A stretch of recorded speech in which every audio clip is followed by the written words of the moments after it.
Šimečková škola dokáže sklbiť tréning a štúdium už len tým, že môžu naši žiaci popri škole a v rámci školského rozvrhu takisto aj trénovať v doobedňajších hodinách a aj po obedňajších hodinách. To znamená, že majú ako keby väčšiu možnosť a väčšiu frekvenciu tréningov oproti svojim rovesníkom z iných škôl.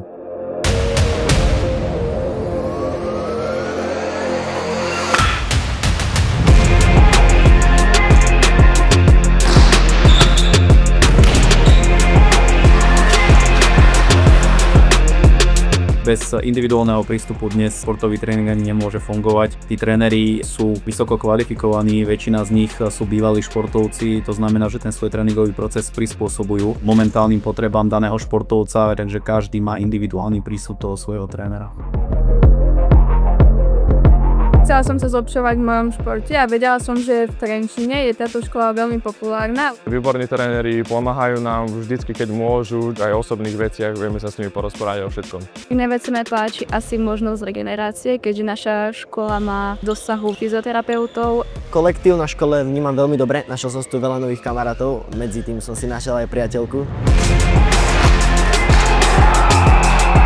V našej triede sú určite výborné vzťahy, máme super kolektív, teraz riešime s tuškou, ide to parádne.